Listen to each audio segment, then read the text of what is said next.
Hello guys, welcome to the market analysis video. आज की video में हम जानेंगे Nifty, bank Nifty, small cap, mid cap में क्या हुआ है, क्या हो सकता है आने वाले वीक में, आने वाले मंथ में। और हम ऐसे top 10 multi year breakout stock की बात करेंगे जो मोमेंटम के लिए, लॉन्ग टर्म के लिए, मीडियम टर्म के लिए बहुत ही अच्छा कर सकता है। और मैं कुछ आपको उसमें टिप भी बताऊंगा, तो ये वीडियो को एंड तक देखिएगा। एंड चलिए शुरू करते हैं। चलिए फिर शुरुआत करते हैं। ये रहा निफ्टी का चार्ट, डेली टाइम फ्रेम आपके सामने लगा दिया है।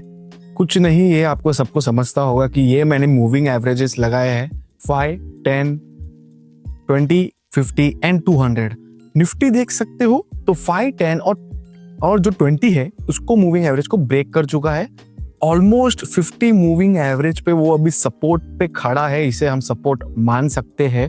ठीक है, और जैसे कि हम ये लॉन्ग टर्म की बात करें तो एक महीने से हम देखेंगे ये रेंज जो था ना, हम इतने टाइम से बात कर रहे थे, जो सिल्वर जोन जो मैंने नाम दिया था, फेमस भी हुआ था थोड़ा कि silver zone is a choppy zone. यहाँ पे हमने ऑलमोस्ट 1-2 महीना निकाले, ब्रेकआउट दिया ऊपर की, और यहाँ पे ये बुल ट्रैप बना के वापस सिल्वर जोन में घुस गया। इसके लिए हमको 1-2 महीने से ऐसा मार्केट देखने मिल रहा है जहाँ पे ब्रेकआउट ट्रेडिंग फेल हो रहे हैं, जहाँ पे स्टॉप लॉस हंट हो रहे हैं। लोगों का जो पैसा है वो इतना जो फायदा कर सकते हैं वो नहीं कर रहे हैं, लोग नहीं दे रहा, मार्केट ही नहीं दे रहा, तो क्या करेंगे हम जैसे ट्रेडर। बस वही है। अभी तो ये रहा 50 मूविंग एवरेज का सपोर्ट पे खड़ा है। ठीक है, नहीं तो दो चीज हो सकता है, यहाँ से बाउंस मार सकता है, और अगर टैरिफ लगा दिया या फिर 10 to 15%, जो कि बात चालू है कि 10 to 15% का टैरिफ इंडिया में लग सकता है, वो लगेगा तो हम ये सिल्वर जोन का जो लो है ऑलमोस्ट 24,500 के, वहां पे हम सेटलमेंट थोड़ा बहुत कर सकते हैं। निफ्टी का जाने का चांसेस ज्यादा है। जब तक ये नीचे आ जाएगा तब तक 200 मूविंग एवरेज भी थोड़ा ऊपर हो जाएगा, तो 200 मूविंग एवरेज का भी सपोर्ट ले सकता है। ठीक है, अभी हम बात करें मोस्टली तो देखो मिड कैप देखते हैं। Mid cap almost near all time high supply zone पे है। सप्लाई जोन पे हमेशा हैंग कुछ ना कुछ करेगा, स्टॉक इंडाइसेस रुका रहेगा। यहाँ पे आपको देख सकते हो एक लाइन खींचा है, सारे मूविंग एवरेज के ऊपर है। भले ही आज उसने रेड कैंडल बनाया तो नीचे आ गया, बट सप्लाई जोन के वहां पे हॉल्ट लेता है। ये देखिए मिड कैप ने यहाँ पे हॉल्ट लिया, यहाँ पे बहुत चॉपीनेस था, यहाँ से नीचे गया, फिर यहाँ से नीचे गया, और अभी वापस से 1 महीने से ये सप्लाई जोन के वहां पे घूम रहे हैं। 1 महीने से अगर सप्लाई जोन के वहां पे घूम रहा है, मतलब सप्लाई जोन मतलब बाइंग पावर इतना नहीं रहता है सप्लाई जोन में, सेलिंग पावर ज्यादा होता है। यह हमको दिख रहा है कि सेलिंग पावर ज्यादा है। स्टॉक्स में भी समझता होगा, ब्रेकआउट फेल हो रहे हैं, स्टॉप लॉस हंट हो रहे हैं, फॉलो थ्रू नहीं मिल पा रहा, बहुत सारे ऐसी चीजें हैं जो स्टॉक में देखने को मिल रहा है। ये देखिए small cap is also same, all time high supply zone, यहाँ पे बहुत हैंग किया, यहाँ पे बहुत हैंग किया, ये एरिया में बहुत हैंग किया, और वो भी वापस कुछ महीनों के बाद, ऑलमोस्ट 4-5 मंथ्स के बाद वापस वही जोन पे, सप्लाई जोन पे आके ये वही हॉल्ट ले रहा है। सप्लाई जोन पे बाइंग प्रेशर इतना नहीं होता, सेलिंग प्रेशर ज्यादा होता है, इसके लिए हमको सेलिंग देखने को मिल रहा है। फाइनेंस और बैंक निफ्टी का तो कोई रेजिस्टेंस था ही नहीं, ऊपर ऑल टाइम हाई पे चल रहे थे, but all time high is also another supply zone. ठीक है, ऑल टाइम हाई हमेशा ऑल टाइम हाई नहीं कि ऑल टाइम हाई भागता ही रहेगा। वो ऐसा 3-4 साल में एक बार ऐसा आता है कि जब एक प्रॉपर बुल रैली होता है तब ऑल टाइम हाई स्टॉक्स भी बहुत भागते लगते हैं और रोज पे रोज ऑल टाइम हाई बनाते जाते हैं, बट नॉर्मली ऐसा नहीं होता। यही मार्केट का नेचर है। ऑल टाइम हाई छू के सप्लाई जोन वहां पे ऊपर बना के नीचे आ सकता है। जैसे फाइनेंस और बैंक निफ्टी अभी 50 मूविंग एवरेज पे सपोर्ट ले रहे हैं, फाइनेंस नहीं ले रहा है, ऑलमोस्ट बैंक निफ्टी का थोड़ा बहुत बाकी है। और मैं भी यही सोच सकता हूँ कि ये बैंक निफ्टी आ सकता है 55,150 तक, फाइनेंस आ सकता है 26,100, 200 तक। स्मॉल कैप का अभी हमको थोड़ा और देखना पड़ेगा। निफ्टी, बैंक निफ्टी अगर उन्होंने 200 मूविंग एवरेज या फिर 50 मूविंग एवरेज का सपोर्ट लेके बाउंस करता है तो हमको इसमें देखने को मिल जाएगा एक बाउंस बैक। सेक्टर की बात नहीं करेंगे, सेक्टर में कोई एक धमाल ऐसा कुछ हो नहीं रहा है और ना ही कुछ इंटरेस्टिंग है स्टॉक बताने के लिए। तो ये रहा टॉप 10 ब्रेकआउट स्टॉक जो मैं आपको बताने वाला हूँ। अभी हम जाएंगे मंथली टाइम फ्रेम पे, बिकॉज मंथली टाइम फ्रेम पे हम momentum, medium term, long term के लिए बहुत ही अच्छा कर सकते हैं। मैं आपको एक टिप बताता हूँ आपको अभी फिलहाल। ये देखिए, ये जैसे कि मल्टी ईयर ब्रेकआउट है। ठीक है, इसने 2005 नवंबर में हाई बनाया था 65 रुपीज का। 2025 में 20 साल के बाद वापस से इसने ब्रेकआउट दिया, वो भी बहुत बड़ा, 1 महीने में 106% का गेन दिया। तो तो अभी हम क्या कर सकते हैं, ट्रेड तो नहीं ले सकते डायरेक्टली, तो हम घुस नहीं सकते। आपको दिख रहा है लिक्विडिटी का थोड़ा इशू है ये स्टॉक में, बायर सेलर वॉल्यूम थोड़ा कम लग रहा है, इसके लिए अपर सर्किट लग रहा है रोज रोज। बट हम क्या कर सकते हैं, we can wait for some formation, like जो फ्लैग फॉर्मेशन हो गया, या फिर बेस फॉर्मेशन, या फिर आपका कोई भी स्ट्रेटेजी आप यूज करते हो, मैकडी यूज करते हो या फिर आरएसआई यूज करते हो। अगर समझिए कि आरएसआई आप 60-40 यूज कर रहे हो, तो ये तो फिलहाल जो डेली टाइम फ्रेम में 60 के ऊपर है। You can wait for it to come at 60 support और 40 सपोर्ट, फिर जाके हम एक बेस बना के हम वापस से उसमें पिकअप पकड़ सकते हैं with small stop loss, and we can ride the momentum, because इसने मल्टी ईयर ब्रेकआउट जोन दे दिया है 20 साल के बाद। मल्टी ईयर ब्रेकआउट जितना लंबा होता है उतना लंबा वो ऊपर की ओर पे मूव दे सकता है। सोमा टेक्सटाइल इंडस्ट्रियल उसमें से एक है, but wait for the base formation, directly घुसना नहीं है स्टॉक में, स्टॉप लॉस के साथ खेलना है हमको। ये क्या कर रहा है, ये है MOIL इंडस्ट्रीज, ये जो मेटल्स मिनरल्स में काम करता है ये स्टॉक, यहाँ पे आप देख सकते हो।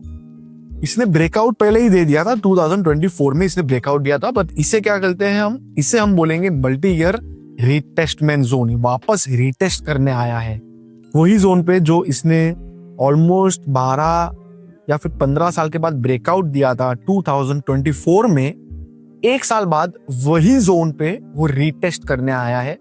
मतलब ये जो सप्लाई जोन है, ये जो सपोर्ट जोन है, सॉरी, जो 300 के रेंज में है, जो 300 सवा 300 के रेंज में है, ये अभी इंटैक्ट हो चुका है। यहां से नीचे जाना ये स्टॉक को बहुत मुश्किल है। You can go to the daily time frame, you can just wait for some formation थोड़ा आप, या फिर ये रेंज का ब्रेकआउट के लिए रुक सकते हो, या फिर एक यहाँ पे एक हॉरिजॉन्टल लाइन बना के रहे रेजिस्टेंस क्रॉस, या फिर RSI, या फिर moving average crossover, up to you whatever strategy you use. मैं सिर्फ आपको स्टॉक बता रहा हूँ, मैं आपको सेटअप नहीं बता रहा हूँ। ये स्टॉक आने वाले महीनों में बहुत ही अच्छा कर सकते हैं। आशापुरा मिनरल केमिकल्स, ये भी मेटल और केमिकल्स में है, ये बहुत ही अच्छा कर रहे हैं, सेक्टर भी बहुत अच्छा कर रहा है। ये हम देख सकते हैं तो ऑलमोस्ट 2008, ये रहा 2008, इसने 2008 से लेके 2025 बीच में आया था एक साल पहले वही जोन पे, but because of the bear market starting lag कर गया। अभी जब बेयर मार्केट थोड़ा कूल ऑफ हो गया है, भले ही सेलिंग प्रेशर है, बट जो बेयर मार्केट 6 महीने से चल रहा था उतना स्ट्रॉन्ग बेयर्स नहीं है, अभी थोड़ा लाइट बेयर और लाइट बुल रहेगा, साइडवेज चॉपीनेस ज्यादा देखने को मिलेगा। इसके लिए ये स्टॉक ने बहुत ही धमाल कर दिया ऊपर की ओर पे, और अभी तोड़ने जा रहा है वो 560 570 का रेंज। हम क्या कर सकते हैं डेली टाइम फ्रेम में, सेम अभी तो ये देखो, ये डायरेक्ट ऊपर जा रहा है, ये एक पैराबोलिक मूव हो गया। We can't trade in this, we can't enter in this, we will wait for some formation का वेट करेंगे, देखेंगे कि कुछ बेस फॉर्म कर रहा है, कुछ फ्लैग फॉर्म कर रहा है, या फिर कुछ पैटर्न फॉर्म कर रहा है, हम उसके बाद घुस सकते हैं with small stop loss. Stop loss is important in every single trade. Okay, यहाँ पे आप देख सकते हो इसने बहुत ही लंबा तो नहीं, बट इसने 3 साल का ब्रेकआउट किया है। 3 साल का ब्रेकआउट जो बुल मार्केट था 2023 में, ये स्टॉक ने वो टाइम भी कुछ नहीं किया था जब बुल मार्केट था। बट अभी जब सब सेटल हो रहा है, बुल मार्केट खत्म हो गया, बेयर मार्केट खत्म हो गया, now the market is stable, ये स्टॉक बहुत ही अच्छा कर रहा है। मतलब कुछ फंडामेंटली कुछ एक डिफरेंशिएट हुआ है, और आप ग्रोथ यहाँ पे देख सकते हो। इसका जो EPS ग्रोथ है वो ईयर ऑन ईयर पे 114% हुआ है, सेल्स ग्रोथ पे 27% हुआ है, जो कि ऑलमोस्ट लाइक 6-7 महीने का या फिर 1 साल का हाईएस्ट है। इसके लिए एक मोमेंटम दिखाना चाह रहा है वो। We can wait for some base formation, यहाँ पे ऑलरेडी ये बेस बनाना चालू कर चुका है।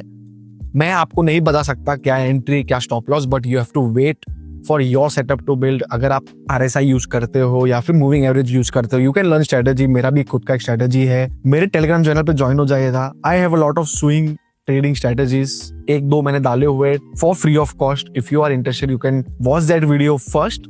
आप पहले स्ट्रेटेजी सीख लो, फिर ये रहा सेटअप आपके सामने। Okay, so LTF L&T Finance is also one of the multi-year breakout stock. 2017 September 2017, almost 8 साल के बाद ब्रेकआउट दे रहा है वही रेंज को, 200 के रेंज को। 200 इसका रेजिस्टेंस था, नाउ इट्स 203।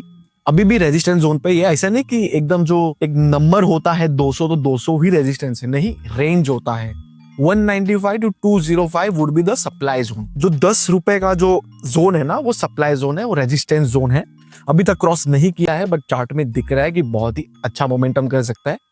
यहाँ पे देखो तो यही हॉरिजॉन्टल लाइन पे वो रीटेस्ट करने आया है। आज बहुत ही अच्छा पिकअप पकड़ा था, but because of the market coming down इसने स्कॉट बना दिया। ये अभी लैग कर रहा था momentum at the end of the day. For tomorrow you have to wait for the follow through मिलता है। ग्रीन जो कैंडल वो फॉर्म करता है L&T फाइनेंस में, you can go for it with a small stop loss of the low, almost like 4-5% का stop loss होगा ये। I don't think so, it's like 3-4% का स्टॉप लॉस होगा। तो ये मैंने आपको बता भी दिया with setup and with stock as well. Laurus Lab यहाँ पे देखोगे 2021 में इसने हाई बना था जब फार्मा बुल कर रहा था।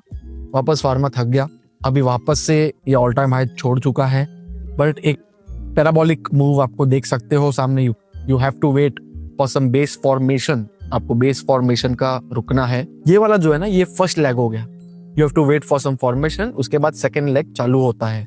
सेकंड लेग में बहुत ज्यादा पैसा बनता है, फर्स्ट लेग में बहुत ही ज्यादा बनता है, बट वो एक पकड़ना बहुत मुश्किल है जो फर्स्ट लेग होता है। फर्स्ट लेग जब भाग जाए ना, तो आप वेट करो कि सेकंड फॉर्मेशन कुछ सेकंड बेस फॉर्मेशन हो जाए, फिर आप सेकंड लेग के लिए रेडी हो सकते हो। इसमें आप देखोगे ये मल्टी ईयर, ये ऑल टाइम हाई ब्रेकआउट तो नहीं है, बट ये मल्टी ईयर ब्रेकआउट जरूर है। मैं इसे मानूंगा मल्टी ईयर ब्रेकआउट। ये ऑलमोस्ट 2028 में इसने हाई बनाया था, 2008 में इसने ब्रेक डाउन दिया था 140 लेवल को, 140 to 150, और अभी वो वापस से 140 to 150 के रेंज में घूम रहा है। You have to wait some formation. ये जैसे कि यहाँ पे मैं आपको चार्ट बता दूं, यहाँ पे क्या दिख रहा है आपको, ये एक दिख रहा है आपको एक चैनल फॉर्मेशन, ठीक है। ये एक चैनल फॉर्मेशन हो गया, ये यहाँ पे चैनल फॉर्म कर रहा है। आप क्या कर सकते हो, ये रहा सपोर्ट, यहाँ पे बाय कर सकते हो, यहाँ के लिए आप वेट कर सकते हो, यहाँ पे आप टारगेट ले सकते हो, या फिर you can wait for more, because अगर मंथली टाइम फ्रेम पे और कंफर्मेशन मिल गया कि ये ग्रीन कैंडल फॉर्म करता है, जो लंबा लेने जाने में बहुत ही मजा आएगा और ये अच्छा हो सकता है स्टॉक। ये भी हम मानेंगे कि एक मल्टी ईयर ब्रेकआउट स्टॉक है। ये ऑलमोस्ट 800 to 900 के बीच में घूम रहा था ऑलमोस्ट 5 साल से 6 साल से। अभी इसने ब्रेकआउट दिया है with strong candle. You have to wait for some formation. यहाँ पे फॉर्मेशन चालू हो चुका है, you can see it right here. ये देख सकते हो फ्लैग बनाना चालू कर दिया है इसने। अगर समझिए ये फ्लैग में इसने ऊपर की ओर ब्रेकआउट दे दिया with high volume, with everything intact, और आपका कोई इंडिकेटर आप यूज करते हो उसके साथ साथ, you can go for it. This is also one of the stock which is near multi year breakout zone. ये रहा JM फाइनेंशियल लिमिटेड। इसने ये रेंज पे आया था 160 के रेंज पे 2008 पे, 2017 पे इसने ब्रेकआउट ट्राई किया, फेल हुआ, नीचे आ गया, वापस से ये ऑलमोस्ट 2 बार। इसका ये बहुत स्टोरी, ये बहुत खतरनाक है। चार्ट देखने में ना बहुत ही मजा आता है जब ऐसा चार्ट दिखता है। 2008 में 160 उसने टच किया, 2017 पे उसने ब्रेकआउट दिया, बट वो फेल्ड ब्रेकआउट था, नीचे आ गया वापस से ऑलमोस्ट 15 to 17 years लेटर वापस ट्राई कर रहा है। इसका आप EPS ग्रोथ देखो, ईयर ऑन ईयर 192%। तो EPS ग्रोथ तो फंडामेंटली में कुछ चेंजेस आए हैं। You have to wait for some base formation. एक पैराबोलिक मूव दिख रहा है हमको, we can't go against it. वो फार्मा देख सकते हो 2013 में हाई बनाया, 2015 में हाई बनाया, and now 2025 again after 12 years it's going for that move on the upside। यहाँ पे बेस फॉर्मेशन इज इंपॉर्टेंट। यहाँ पे ऑलरेडी बेस फॉर्म कर चुका था। यहाँ पे आप जो नीचे का जो ट्रेंड लाइन देख सकते हो, मैंने बाय किया था, बट ये मेरा ब्रेक इवन आज ही हिट हुआ because of this downfall of today of 2.54%। But ऐसा नहीं कि ये स्टॉक मेरे लिस्ट से निकल जाएगा, नहीं। स्टॉप लॉस मैं 3 बार लूंगा, ये स्टॉक में 4 बार लूंगा, मुझे चलेगा। बट एक बार ऐसा टाइम आएगा कि ये एक पैराबोलिक मूव मुझे देके जाएगा, एक सेकंड लेग मेरे को देके जाएगा, ये बहुत ही अच्छा गेन मेरे को देके जाएगा और मेरा सारा स्टॉप लॉस का मेरा पूरा कवर कर लेगा। That I know for sure because this is near multi year breakout zone and it works like a charm.